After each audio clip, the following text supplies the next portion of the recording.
প্রিয় শিক্ষার্থী বন্ধুরা, আসসালামু আলাইকুম। আশা করি তোমরা সবাই ভালো আছো।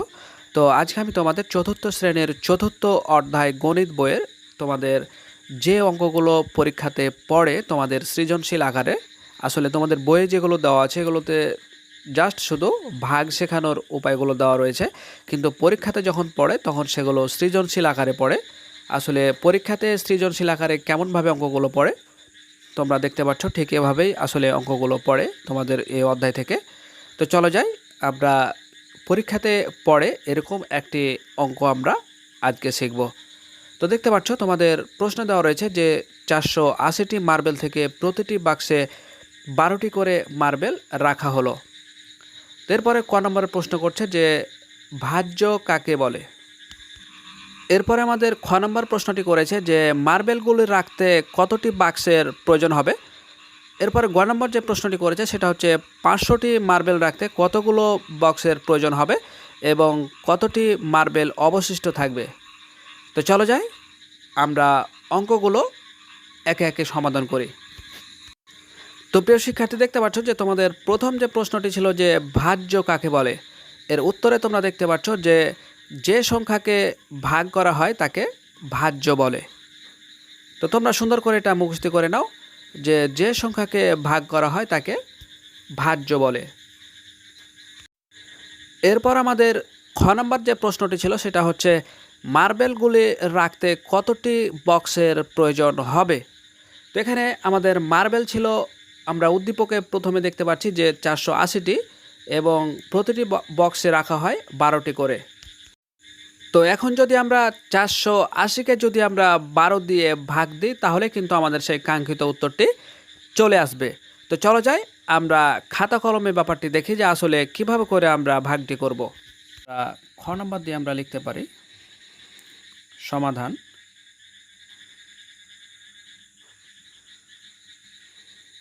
মার্বেলগুলি রাখতে বা মার্বেলগুলো রাখতে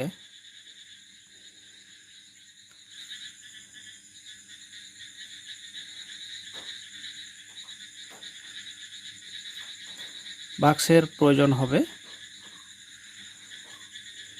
সমান আমরা 480কে 12 দিয়ে ভাগ করব এতটি। তো আমরা এখন যেটা ভাগ করে পাবো সেটাই হবে আমাদের কাঙ্ক্ষিত উত্তর। তো আমরা যদি ভাগটি করি তাহলে আমরা দেখতে পাবো যে 12কে যদি আমরা 480, তো খেয়াল করো এখানে 12 দিয়ে 480 এটাকে আমরাকে ভাগ করতে হবে। তো এখানে ভাজক হচ্ছে 12 এবং ভাজ্য হচ্ছে 480। এখন ভাগ করে আমরা যেটা উত্তর পাবো সেটাই হচ্ছে আমাদের বক্সের আসলে প্রয়োজনটা। তো এখন এটা হচ্ছে, এখন ভাগটা যদি আমি একটু, হয়তো যারা বুঝো না তাদের জন্য যদি আমি একটু ভাগটি বোঝার চেষ্টা করি তাহলে দেখো আমাদের এই সংখ্যাটা হচ্ছে 2 সংখ্যার, কাজে আমাদের ডান দিক থেকে দুটি সংখ্যা নিতে হবে। তো এখানে দেখতে পাচ্ছি বাম দিকের সংখ্যাটি আমাদের আছে 12। তো সেক্ষেত্রে যদি আমরা ডান দিক থেকে দুটা সংখ্যা নিই তাহলে আমরা পাবো 48। তো এখন আমরা 12 নামটা যদি আমরা পড়ি তাহলে যদি 48 পেয়ে যাই তো ভালো, নইলে তার কাছাকাছি আমরা সংখ্যাটা নেব। আমরা কিন্তু এই 48-এর বেশি কিন্তু নিতে পারবো না। অর্থাৎ কথাটা হবে এরকম যে 12 নামটা পড়তে পড়তে আমরা 48 অথবা 48-এর কম পর্যন্ত গিয়ে থেমে যাব, আমরা 48-এর বেশি নিতে পারবো না। যেমন মনে করো আমরা 12 নামটা যদি পড়ি, তো অনেকে হয়তো বা 12 নামটা নাও জানতে পারো, তো সেক্ষেত্রে আমরা কি করতে পারি, আমরা একটু রাফ করে নেব। কীরকম, যে 12কে যদি আমরা 1 দিয়ে গুণ করি তাহলে কি হয়, আমরা তো জানি যে 12 1-কে 12ই হয়। এবার 12কে যদি আমরা 2 দিয়ে গুণ করি তাহলে কিন্তু 12 দুগুণা কত সেটা আমরা পেয়ে নেব। তাহলে 12 গুণিত 2 সমান 12 দুগুণা, আমরা জানি যে 2 দুগুণা 4 আর 2 1-কে 2, তো আমরা পেলাম 12 দুগুণা 24। এবার যদি আমরা ক্যালকুলেশন করি যে 12কে যদি আমরা 3 দিয়ে গুণ করি তাহলে আমরা পাবো 3 দুগুণা 6, 3 একে 3, তাহলে আমরা পেলাম 3 বারং 36। খেয়াল করো এখানে আমরা 12 নামটা পড়ছি, আমরা কিন্তু 48 ওভার হব না, আমরা কিন্তু 3 বারং 36 পেয়েছি, এখনও কিন্তু আমরা ওভারটা হয়নি। তো দেখি আমরা 4 দিয়ে কি হয়, 12কে যদি আমরা 4 দিয়ে গুণ করি তাহলে সেক্ষেত্রে আমরা পাবো 4 বারো 48। তো দেখো 4 বারো 48, অর্থাৎ আমরা 12 নামটা 4 পর্যন্ত পড়ে কিন্তু আমরা 48 পেয়েছি। তো দেখো এখানে কিন্তু আমাদের সেই কাঙ্ক্ষিত সংখ্যাটিও ছিল আসলে 48। তো প্রথমে আমি একটা কথা বলেছিলাম যে 12 নামটা আমরা 48 পর্যন্ত যদি মিলে যায় তাহলে ভালো, নইলে আমরা কম নেব, কিন্তু বেছে নিতে পারবো না। তো যেহেতু আমরা 12 নামটা পড়ছিলাম যে 12 একে 12, 12 দুগুণা 24, 3 বারং 36, 4 বারং 48, আমরা 4 ঘরে যেয়ে কিন্তু আমরা 48 পেয়ে নিয়েছি। তাহলে আমরা 48 এখানে বসাতে পারি, এবং কয় ঘরে যে পেয়েছি আমরা কিন্তু 12 নামটা 4 ঘরে যে পেয়েছি, যে 12 একে 12, 12 দুগুণা 24, 3 বারং 36, 4 বারং 48।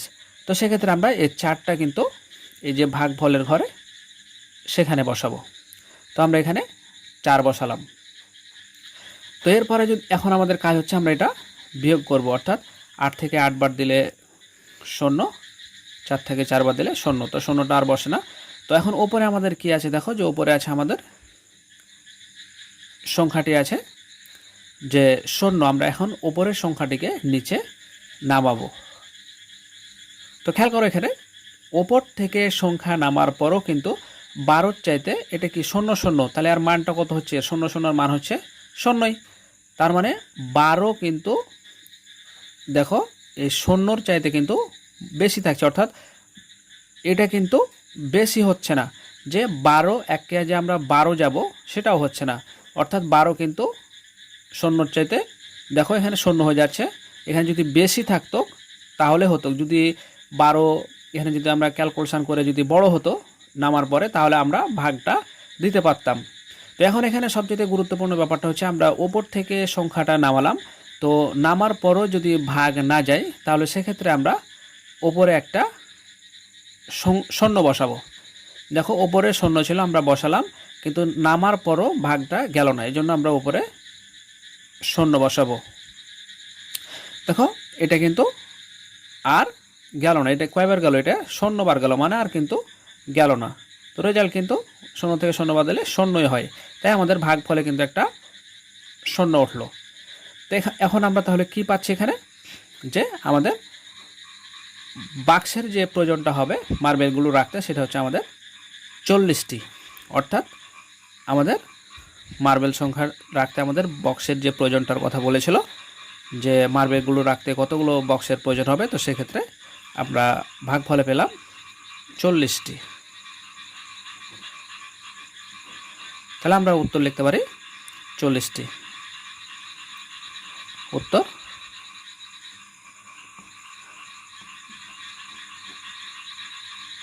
40টি বাক্সের প্রয়োজন হবে।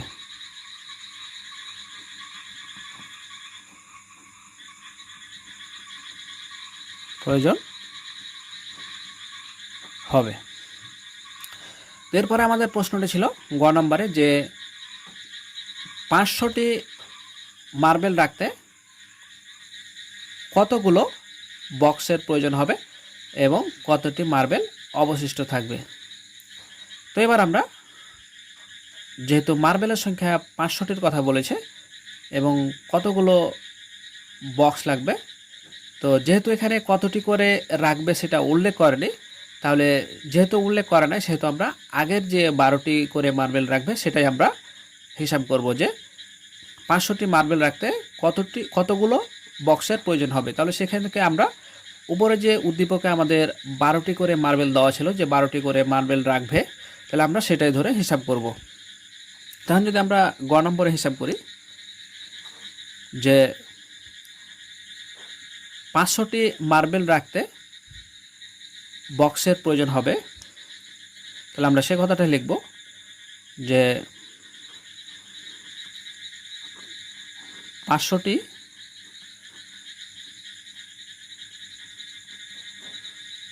মার্বেল রাখতে বক্সের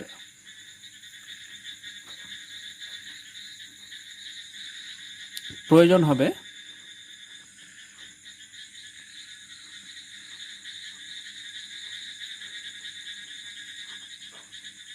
হবে সমান আমরা 500কে 12 দিয়ে ভাগ করব।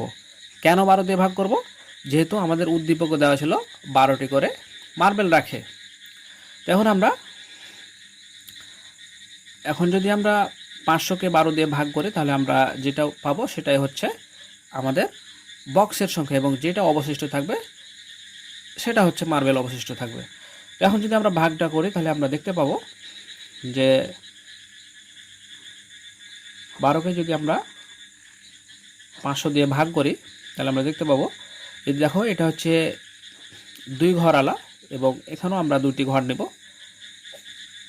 তাহলে সেখানে আমরা 2টি যদি ঘর নিই বা 2টি সংখ্যা যদি নিই তাহলে সেক্ষেত্রে আমরা দেখতে পাচ্ছি যে এখানে হচ্ছে 50। তো আমরা যদি 12 নামটা পড়ি, তো এর আগে কিন্তু আমরা 12 নামটা পড়েছিলাম যে 12কে 12, 12 দুগুণে 24, 3 12 36, 4 12 48।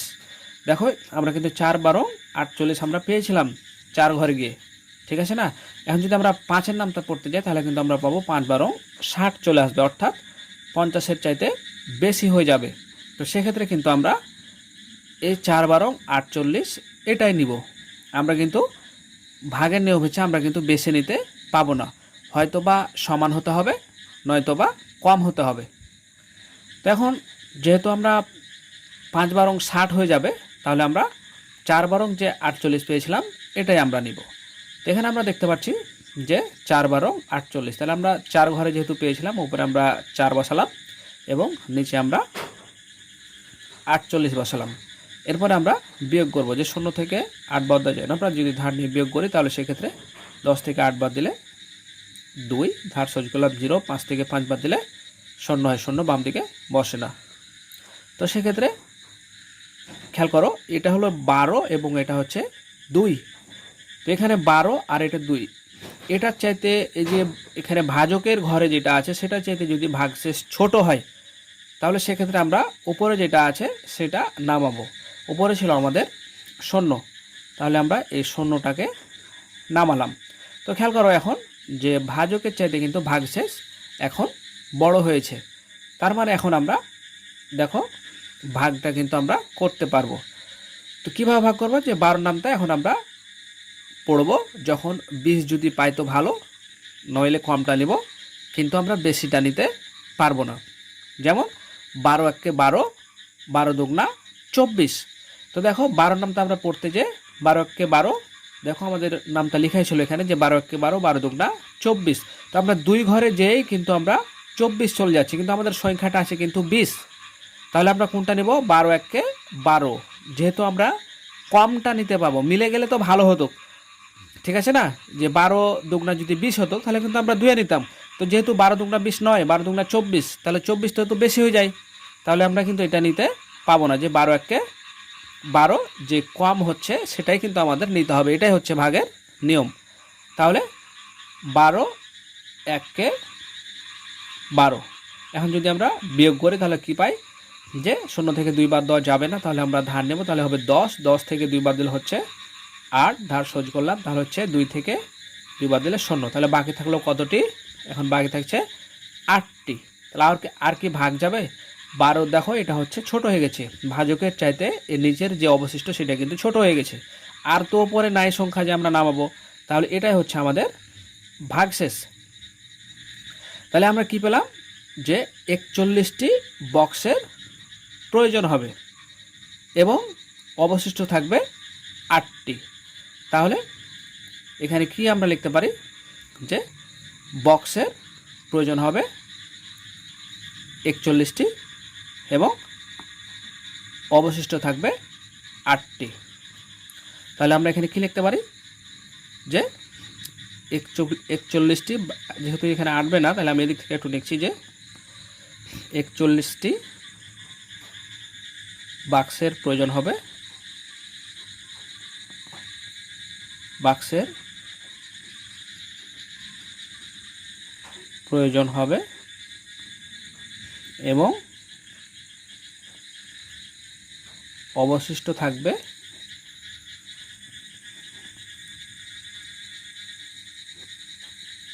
8টি। এটাই হচ্ছে আমাদের কাঙ্ক্ষিত উত্তর। তো এগুলো হচ্ছে রাফ, এগুলো তোমাদের বোঝানোর জন্য আর কি করা হয়েছিল।